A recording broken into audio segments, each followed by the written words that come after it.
Welcome to NCC मित्र। कृपया हमारे video को लाइक, सब्सक्राइब और शेयर करना ना भूलें। जैन कैडेट्स, एनसीसी संबंधित महत्वपूर्ण विषयों को आगे बढ़ाते हुए एफसी और बीसी की कड़ी में आज एक छोटा लेकिन महत्वपूर्ण लेसन, इसका नाम है जमीन का विवरण यानी डिस्क्रिप्शन ऑफ लैंड। यानी आपके सामने जो जमीन है उसका विवरण कैसे करें।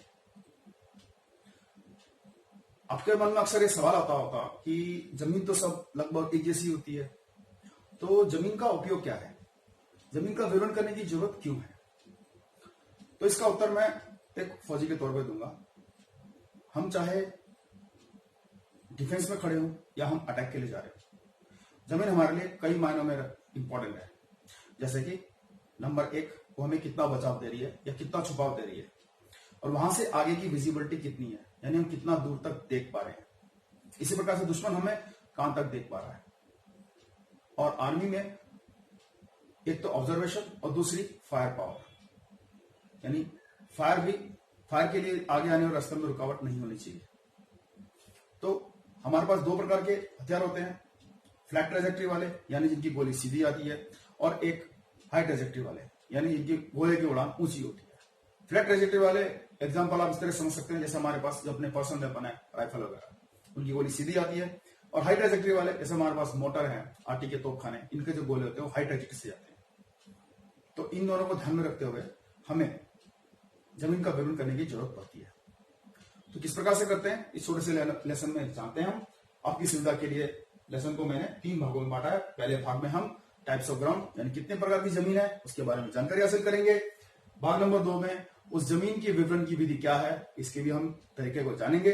और भाग नंबर 3 में हम जब हम जमीनी निशानों का बयान करते हैं उस समय हम आम रुख और सीमांकन यानी बाउंड्री किस प्रकार से करते हैं इसके बारे में आपको जानकारी देंगे।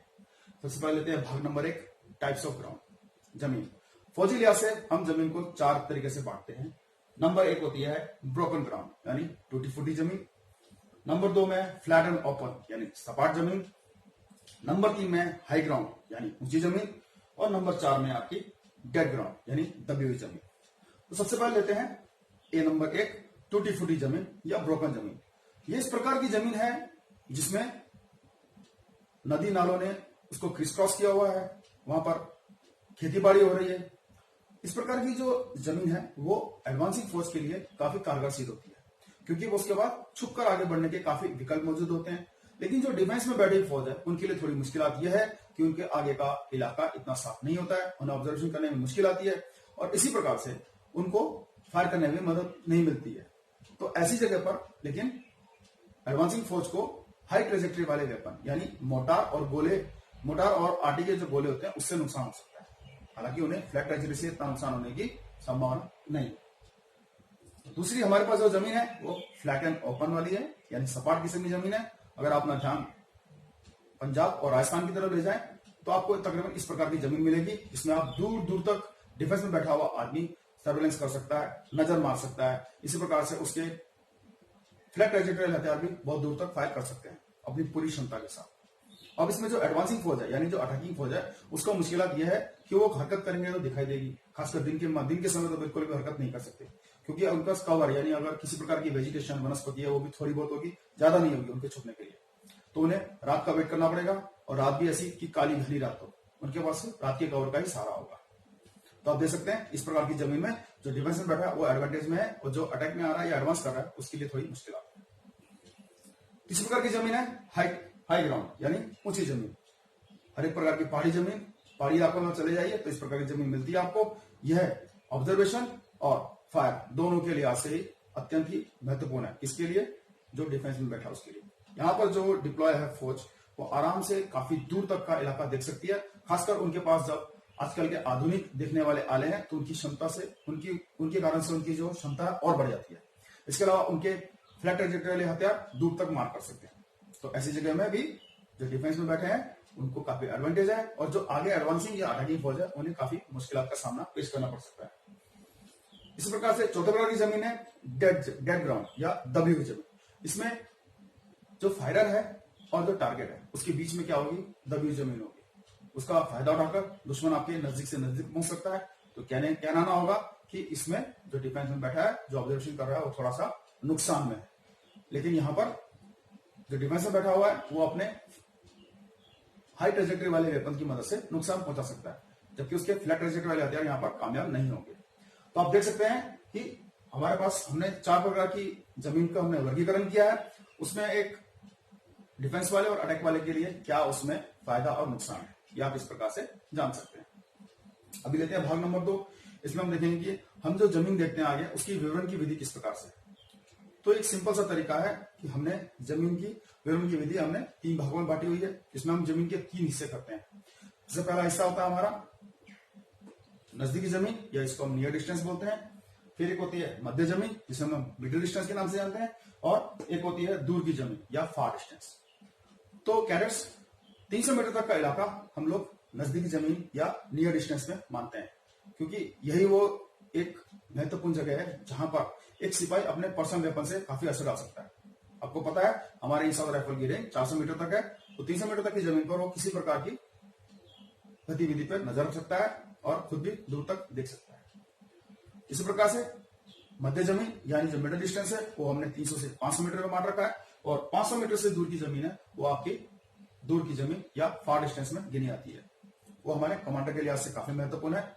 जब हम डिफेंस में बैठे होते हैं तो हम उस जमीन का जो विवरण है वो हम नजदीक से दूर की तरफ ले जाते हैं, और इसी प्रकार से हम अटैक में होते हैं तो हम दूर से नजदीक की तरफ लेके आते हैं।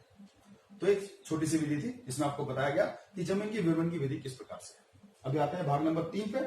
इसमें जमीनी निशानों का बयान करते समय आमरुख और सीमांकन कैसे किया जाता है, इनकी भूमिका क्या है। देखिए, जब हम डिफेंस में खड़े होते हैं, किसी जमीन के आगे खड़े होते हैं, हमें कोई एरिया ऑफ रिस्पॉन्सिबिलिटी या हमें जिम्मेदारी का क्षेत्र दिया जाता है, तो सबसे पहले हम क्या करते हैं, उसका सीमांकन करते हैं, क्योंकि वहां पर सिर्फ हम ही नहीं है, हमारे जैसे कई सब यूनिट्स और कई वहां पर फौजी वहां पर जिम्मेदार है। तो हम क्या करते हैं, अपने इलाके का सीमांकन करते हैं, और सबसे पहले हम क्या करते हैं, अपने आगे बिल्कुल 12 बजे की लाइन में किसी जमीनी निशान को चुनते हैं। उसकी मदद से हम क्या करते हैं, अपनी पोजीशन से होते हुए काल्पनिक रेखा मानते हैं जो दूर तक जाती है और हमारे जिम्मेदारी इलाके को लगभग 2 बराबर क्षेत्रों में बांटती है। इसी प्रकार से हम दाएं और बाएं कोई जमीनी निशान चुनकर हम क्या करते हैं, एक काल्पनिक रेखा मानते हुए इसी प्रकार से हम दाईं हाथ और बाएं हाथ चुनते हैं। यही हमारी बाउंड्री है। तो दुश्मन के आने की संभावना को देखते हुए हम क्या करते हैं, अपने इलाके को 2 क्षेत्रों में बांटते हैं, जिसे प्राइमरी टास्क और सेकेंडरी टास्क कहते हैं। यानी दुश्मन जहां से आने की संभावना ज्यादा है तो प्राइमरी टास्क हो जाता है, और जो दुश्मन आने की संभावना थोड़ी कम है वहां पर हमारा सेकेंडरी टास्क हो जाता है। तो हो सकता है वो आपका जो आम लोग के लिए आपने निशान चुना वहां से लेके बाएं हाथ के बीच वाला हो, और या दाएं वाला हो सकता है, ये जैसा भी है। इसके बारे में आपको ज्यादा से जानकारी आपके आगे आने वाले लेसन जमीनी निशानों का बयान और पहचान में आपको बताई जाएगी। फिलहाल के लिए आपको इतना मालूम होना चाहिए कि आम रेखा क्या है, आम मतलब जनरल लाइन ऑफ डायरेक्शन क्या है। आमरुख यानी ये वो काल्पनिक रेखा है जो कि हमारी मौजूदा पोजीशन से लेके आगे किसी चुने हुए निशान से दूर तक इंफिनिटी तक जाती है, यानी अंत तक जाती है, और हमारे एरिया ऑफ रिस्पॉन्सिबिलिटी को, जिम्मेदारी के क्षेत्र को 2 बराबर भागों में बांटती है। ठीक है, और हमें अपनी जिम्मेदारी को तय करने के लिए अपने इलाके को दाएं और बाएं हाथ के बीच में बांटना होता है, क्योंकि हमारी दाएं हाथ किसी हमारे दाएं वाले किसी सेक्शन के या फायर ग्रुप के बाएं हाथ हो सकती है। तो आपको ये चीज ध्यान में रखनी है। तो एक छोटा सा लेसन था, यहाँ पर आपका समाप्त होता है। आपकी किसी प्रकार की जो क्वेरीज हैं, कमेंट्स, आप कमेंट सेक्शन में जाकर आप उस पर कमेंट कर सकते हैं, और इसी प्रकार से हमारा उत्साह बढ़ाते रहिए, मनोबल बढ़ाते रहिए।